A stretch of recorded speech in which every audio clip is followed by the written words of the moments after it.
You know me, I love a good gimmick, and it is Rocky Road ice cream because this is called Rocky Road Midnight Snack. It's an Imperial Stout, and if it's an Imperial Stout, there's a good chance that at this gravity, 14%, it's from the Titans out of Abomination Beer Company. So why don't we find out just how rocky this road is and this road is, and I'll tell you how to get a nice little discount on your next table or crate right after the theme song.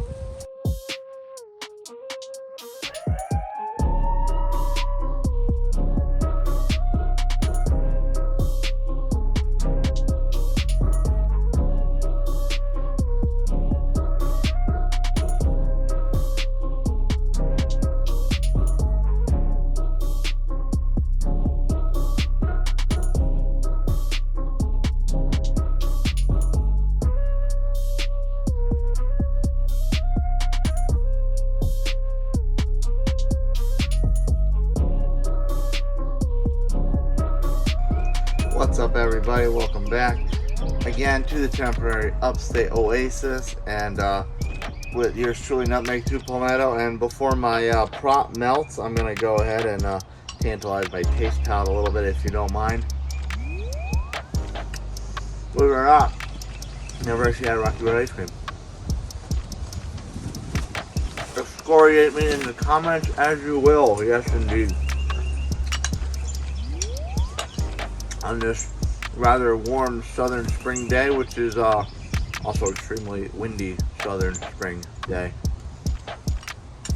Alright, now that my taste palate's prepped, as you could have guessed, there's a theme with the prop to the beer.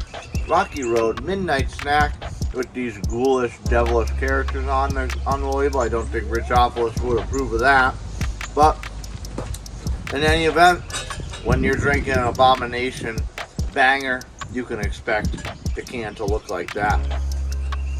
Brewed and packaged by Abomination Brewing Company in North Haven, Connecticut. That, of course, they are part of the 12% Beer Project family, as it says, distributed by 12%, and the artwork is courtesy of Sam Heimer.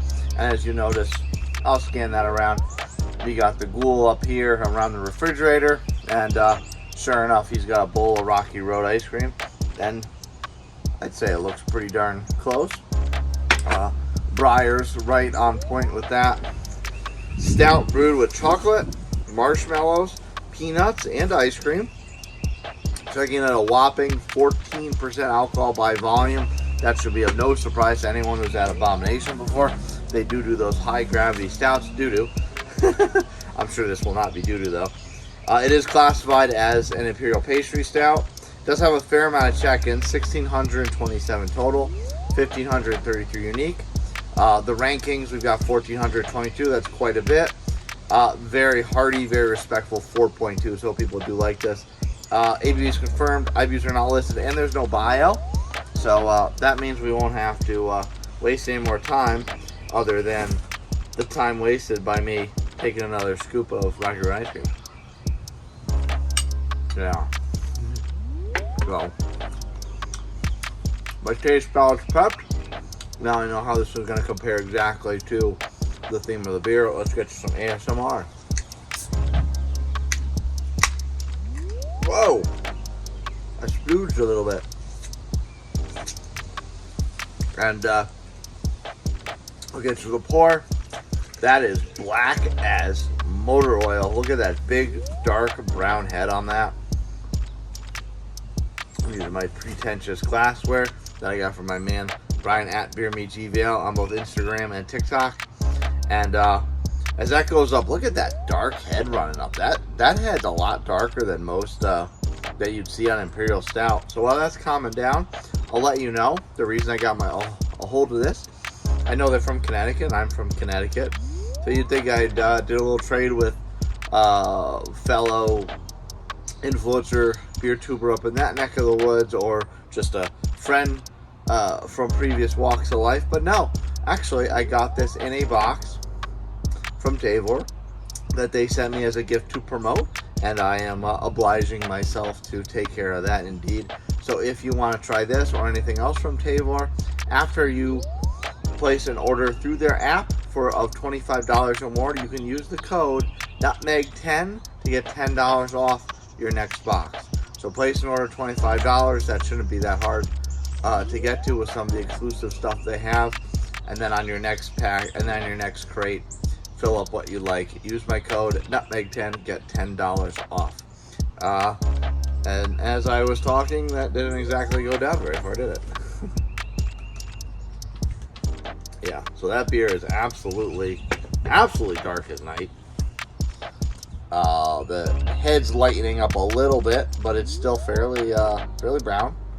Kind of medium brown, medium into darkish. There's a little bit of sunlight left today, so I'll try to hold that up, but there is not an ounce of sunlight or light, any kind of light getting through that. So it's absolutely dark as night could be. I mean, it's a midnight snack, right? You gotta key into that midnight theme.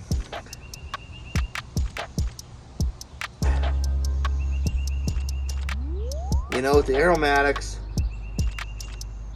you really do get the marshmallow a lot. It has a very prominent candy sweetness to the aroma. There is a bit of a nuttiness in there, so that was the peanuts. They listed as peanuts, marshmallow, and ice cream. Well, ice cream could just be derived from the sweet as well. There's a little bit of a milk chocolate note. So I'd say everything's there in the aroma. The milk chocolate's there, the marshmallow's there, the peanuts are there. I'd say the peanuts are probably the faintest, but marshmallow, ice cream, chocolate, those are all pretty strong. So that really shouldn't be that much of a surprise.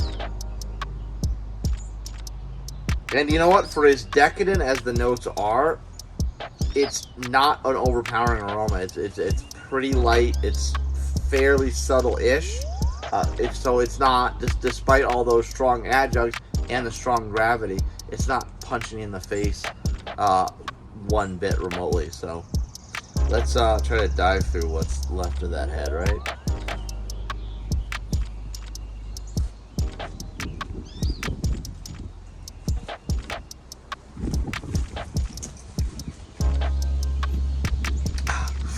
That was a long sip because there's quite a bit of head to get through. Oh my. I'll tell you one thing. It definitely does taste high gravity, but it does not taste 14%. Maybe 10.5.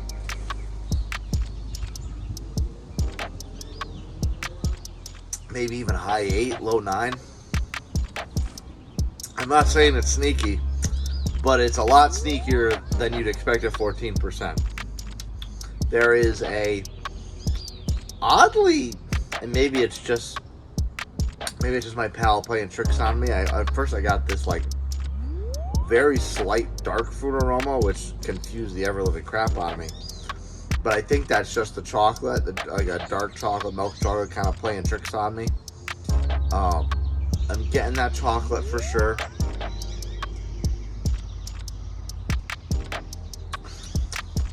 There's a sweet body to it with a little bit of that flavor on the fringe of your palate. So I don't think that's from the ice cream because it doesn't have a creamy texture or flavor. I think that's more from the marshmallow. So you're getting some marshmallow sweetness, a lot of chocolate notes. I think more dark than milk, but kind of in between the two. And overall, oh wow, look at that residue coming through the head. So it acts, and you know what? It doesn't feel as viscous as that would imply. This should be a very, very viscous beer, but it's not weighing you down at all. So I'm not saying it's crushable, but it's not so heavy that you're going to struggle to get through it. Very, very tasty. Abomination is very much a master of these big boozy stouts. And thank you to Tavor for sending this one as well as others my way. And I'm going to sip on this, enjoy it, and as well as the rest of my evening. I'm having this. There's no can-on date, but I got my Tavor crate, I want to say about in January or so, and it's the last weekend of March. So if they did this not too long ago, it hasn't sat that long. However, it's also an Imperial Stout. It's not exactly going to go bad. Anyway, again, thanks for Tavor. And remember, $25 or more of your first order, use Nutmeg10 to get $10 off your next order. Thanks to Tavor. Great job, Abomination. Cheers, friends. See you next time.